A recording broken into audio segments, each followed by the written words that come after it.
Bismillahirrahmanirrahim. Assalamualaikum warahmatullahi wabarakatuh. Kita bertemu lagi di pelajaran geografi untuk kelas 11.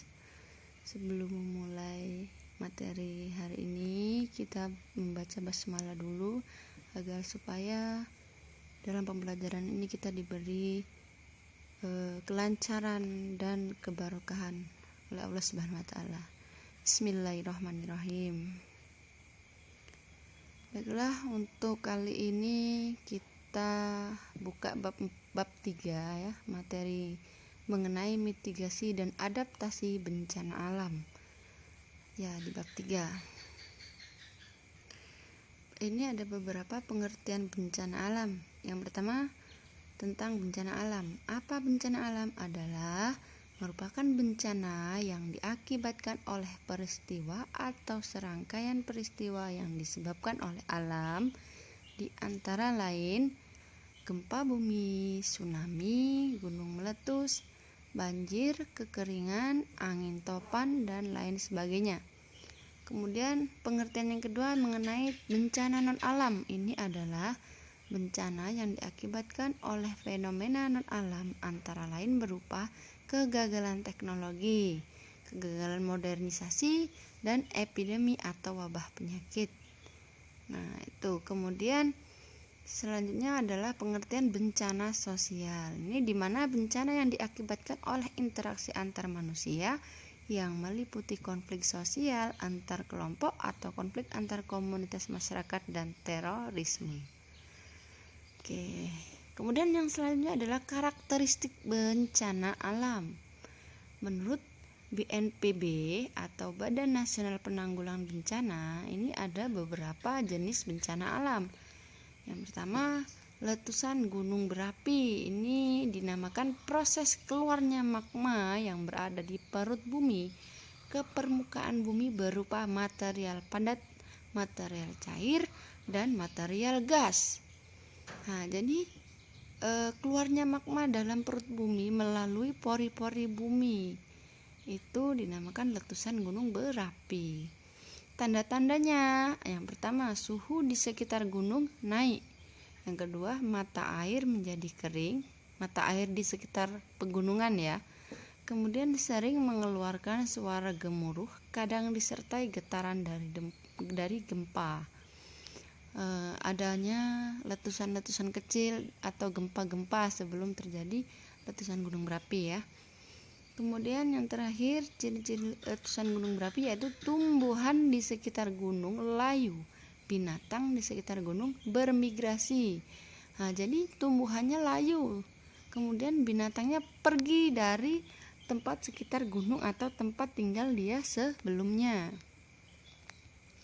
Kemudian karakteristik bencana alam yang kedua adalah tanah longsor. Setelah tadi letusan gunung, sekarang tanah longsor. Ini di mana gerakan massa batuan atau tanah menuruni lereng atau tebing. Nah, ada beberapa faktor penyebab tanah longsor sebagai berikut. Ada faktor alam. Faktor alam seperti apa? Yang pertama, batuan lapuk, kemiringan lapisan, sisipan lapisan batu lempung, struktur sesar, gempa bumi, dan lain sebagainya. Itu faktor alam yang pertama.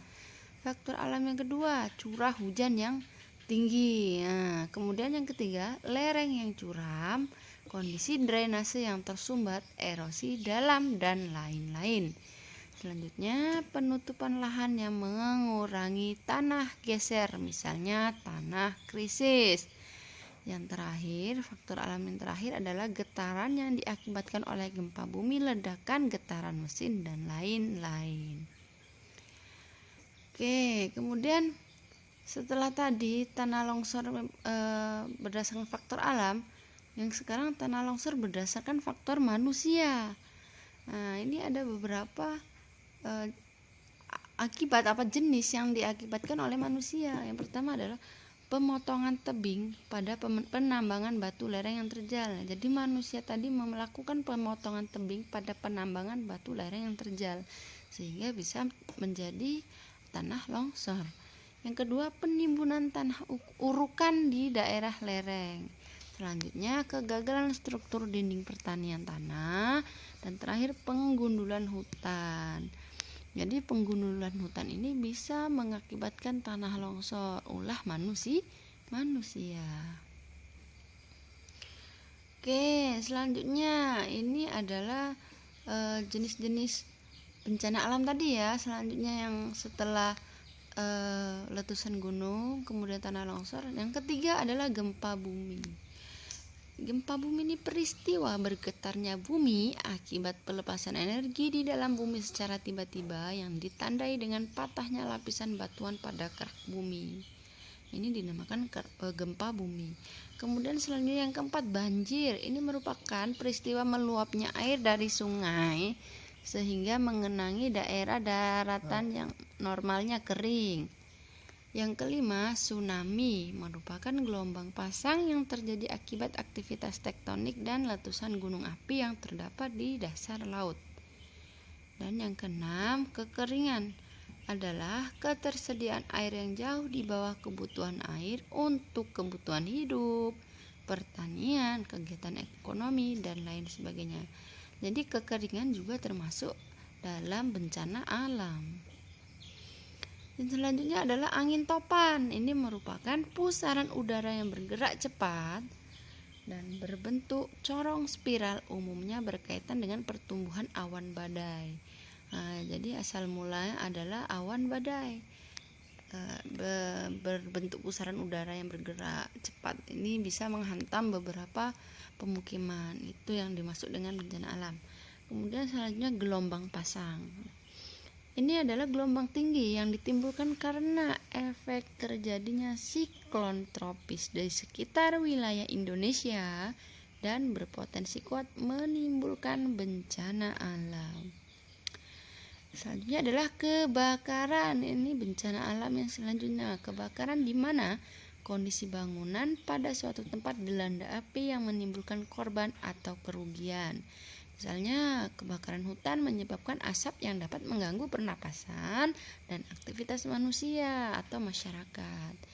Itu beberapa bencana alam, contoh-contoh bencana alam. Kemudian ini ada tugas rumah, silakan kalian kerjakan. Apa perbedaan banjir dengan gelombang pasang? Nah, jadi setelah kalian menyimak materi yang Ibu jelaskan tadi, kalian bedakan antara banjir dengan gelombang pasang.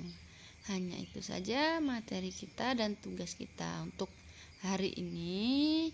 Semoga bermanfaat. Tetap selalu jaga kesehatan, tingkatkan iman dan imun. Wabillahi taufiq wal hidayah. Wassalamualaikum warahmatullahi wabarakatuh.